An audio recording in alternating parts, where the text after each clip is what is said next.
Hello everyone, welcome back to the class of biotechnology. Today we are going to discuss about the organ system and organization of body. As you know, the study of human anatomy and physiology requires a thorough understanding of organ and organ system. So the first step in the understanding of the organ is to locate it within the body and see how it looks from different perspectives, and then it is sectioned into different categories. So before moving forward, if you are new here, please like and subscribe to this channel and don't forget to hit the notification bell so that you cannot forget uh, or miss any future videos. So we are going to start with the anatomical position of the body. So in a clinical setting, it is vital to have a proper orientation when dealing with patients. So if two physicians suppose are operating on a patient and one telling the other to make an incision to the left, so the physician working on the patient or making the cut does not have to ask my left or your left, right? Because the cut is always to the patient's left side.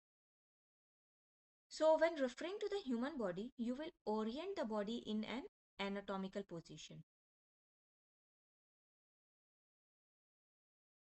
So, the anatomical position is that the person should standing upright, heads and eyes direct straight ahead, and the upper limbs at the sides, upper limbs slightly away from trunk, palms facing forward, thumbs positioning away from the body, lower limbs are parallel, and feet flat on the ground and facing forward, as you can see here in this diagram or in this image, right? Next is the directional term. So with the body in an anatomical position, there are specific terms used to describe the location of one part with respect to the location of the other part. So these terms are somewhat different for quadrupeds. Quadrupeds means the four-footed animals, and for humans, right? So as you can see here, this is the anterior view of the human and this is the 3 by 4th view of any human, right? So when we try to locate, so in case of the quadrupeds, we do not have a superior and inferior designation. As you can see here, there is no superior or inferior designation. So dorsal is the back and ventral is the one on the belly side, as you can see here in the image of the cat. And the anterior is in front or head end of animal, and the posterior is the rear or the tail end. So this was the description for the quadrupeds. And when we are talking about the humans, like there are other terms that have unique meanings, like when we are saying for the digestive system, so the proximal refers to the region closer to the mouth, as you can see here in the image. This portion is the proximal. Distal region close to the anus, as you can see here. This portion, this is the distal region, and this is close to the anus. Next is the parietal and visceral. Parietal means body wall when compared to the visceral, and visceral is the area closer to the internal organ, right? As you can see here, right? So this is the posterior region, this is the anterior region. This portion, the upside one, is called the superior, and here this one is the inferior, and this particular region is comes under the medial, or this is the lateral side, and when going to this portion, this is the medial. So the directional term does not change if the body position changes. For example, for the heart has a visceral layer closer to the heart while it has a parietal layer farther from the heart. So that is the layer that is closer to the heart is called the visceral pericardium, and the parietal layer farther from the heart is called the parietal pericardium. Next is if you take the example of the lungs, so in the lungs, the visceral pleura and the parietal pleura is there, right? Lateral. Silateral means being on the same side of the body, and contralateral means the being on the other half, or the left or the right side of the body. For example, the right hand and the left arms are the silateral, and the ears are contralateral. Next example is the for limbs. If you see the limbs, the elbow is the proximal to the hand, but elbow is the distal to the shoulder, as you can see here, right? This elbow, this is the region. So this elbow is proximal to the hand, but elbow is distal to the shoulder. See here, this elbow is distal to the shoulder, but proximal to the hand, this particular region, right?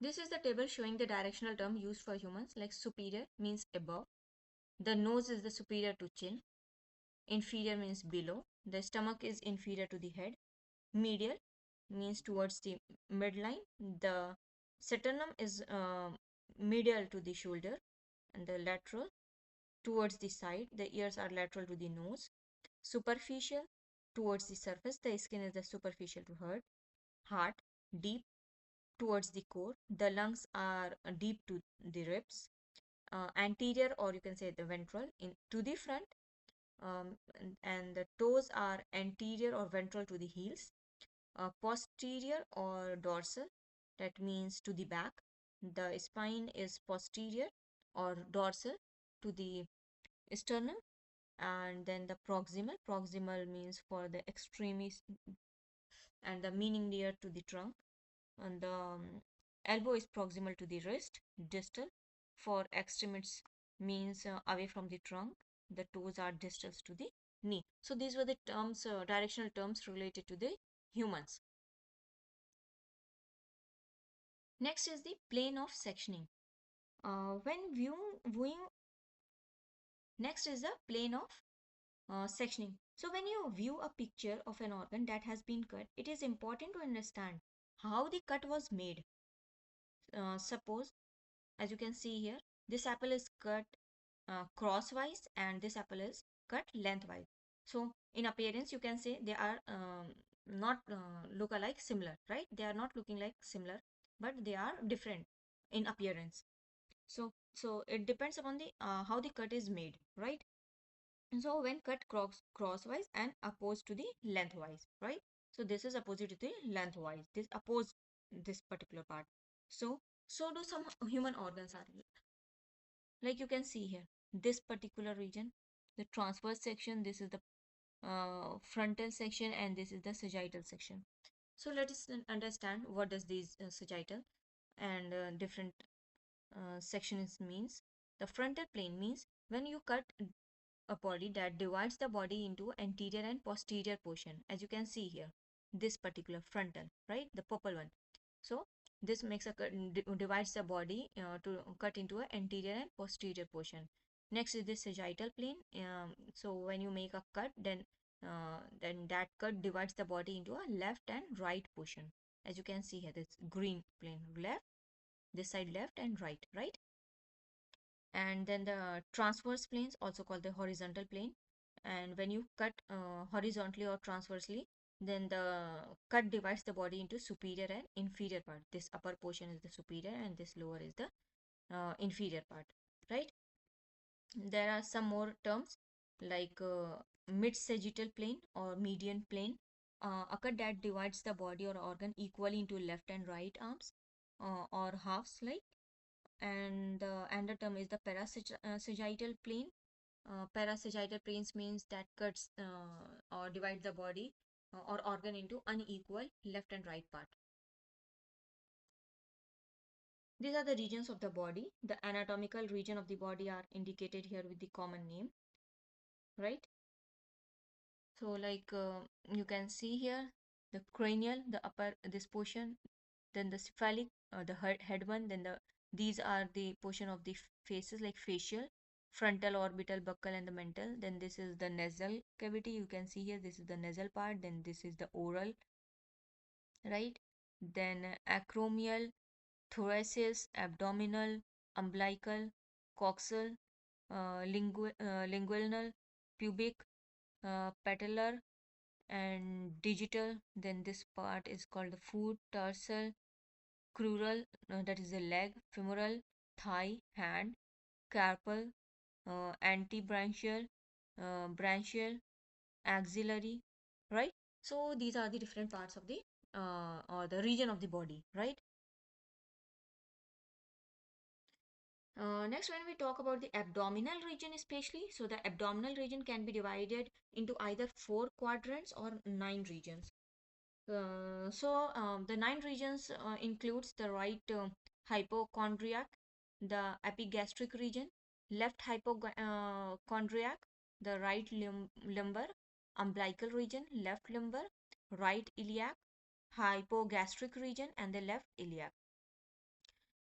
So the liver, gallbladder, right kidney, in small intestines are included in the right hypocardiac. The region like stomach, liver, pancreas, duodenum, spleen, and renal glands are uh, present or considered in the epigastric regions. The spleen, colon, left kidney, and pancreas are considered in the left hypochondriac region, right? So these are the abdominal regions. In the region that is the in right lumbar, the gallbladder, liver, and right colon are can be considered. In the umbilical regions, like navel, parts of the small intestine, duodenum are considered here.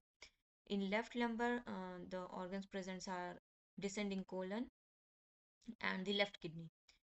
When you're talking about the right iliac, in this the appendix and system is present. In a hypogastric region, this contains the urinary bladder, sigmoid colon, female reproductive organs, and in the left iliac, the descending colon and sigmoid colon. When we talk about the abdomen in terms of the four quadrants, then the four quadrants includes the right upper quadrant, left upper quadrant, the right lower quadrant, and the left lower quadrant. So the liver, gallbladder, bile duct, antrum, all these listed here are included in the right upper quadrant. And these listed here, like the spleen, left lobe of the liver, and the splenic flexure of the colon, all these are included in the left upper quadrant. In the right lower quadrant, cecum, appendix, right ureter, all these are included. The are in the lower quadrants. Next, the descending colon, sigmoidal colon, left ureter, all these are included here in the left lower quadrant.